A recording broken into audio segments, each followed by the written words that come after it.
Hey everybody, welcome back to my YouTube channel. Thank you guys so much for stopping by. Please make sure to like this video and subscribe.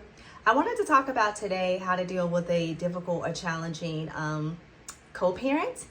And if you guys listened to my first video, you know that I'm a mom of a teenager. And I unfortunately have been dealing with just challenging situations throughout, parenting. That being said, I've ran across things on the internet where I would see women ask under comments or posts or videos, oh my gosh, how do you deal with it? What do you do, practically?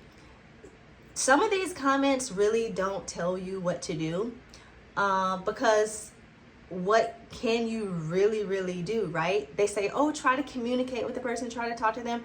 But you're not thinking about if the person is challenging or difficult to deal with, don't you think they've already tried to talk and to communicate with them? I've been in that situation on and off throughout the years where I have tried to talk and communicate and be an adult. Unfortunately, when you're dealing with another individual that's not on the same maturity level as you, or you don't feel like they're on the same maturity level as you, and don't see things solely specifically about the child, it's hard to have those communications. My first thing, obviously, because I'm a believer, would be to pray for the person.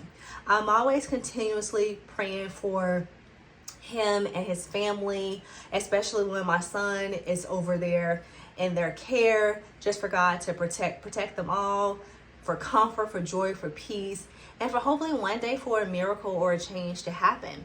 It is weird because you still have to communicate with that individual because of the child. But another practical step is only communicate when necessary, when you have to.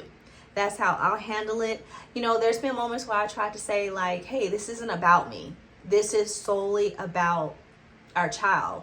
But that is hard to do when the other person might see things completely differently. And so, at the end of the day, I had my child outside of marriage. It was not something, obviously, that I had planned to do. However, I know my child is a blessing, and I'm so incredibly happy that he is here. We have such a wonderful time together. I've learned so much being a mom. But the Bible does say the wages of sin is death. Like, the consequence of this is, sadly, being in this situation with somebody that sadly doesn't really care about certain situations, right? So you kind of have to just go with it and do the best you can. For me, I do the best I can for my son at the end of the day. I can't control the other parent. I can't control what's done, what's said, anything of that nature. What I can do is control my reaction to specific things and to be there for my child, to uplift, to encourage, to love, to let him know that he's a blessing on this earth, that you're here for a purpose, and that things are only for a season. It does seem long in the mind of a child, but when you look at the grand scheme of things, it is a season, right? And so my job when dealing with a co-parent that's difficult is to just keep it minimal as possible.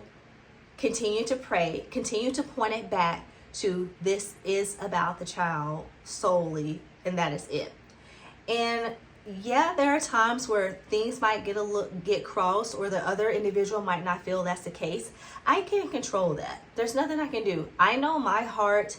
I know what I've done. I know what I'm trying to do. I know my goal. I know the care and concern.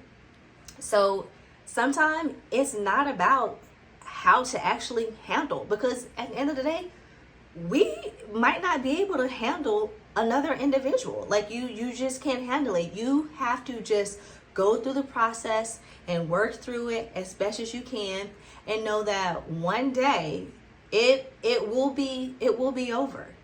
And you might say, oh, well, the parent might still be in their life after 18 or this or that. It depends on your situation. It depends on how that child has felt whatever type of emotions they felt from the other parent. You don't know, I don't know what the case may be, right? But at the end of the day, my sole purpose is to be there for my child regardless. Whether this child decides what the future looks like has nothing to do with me regarding the other parent. My goal is to be supportive, to be loving for my child, and to do the best I can as a parent, and to just keep it strictly about the child. Thank you guys so much for watching this video. Please make sure to like, subscribe, and share it with your friends. Thank you. Talk to you guys later. Bye.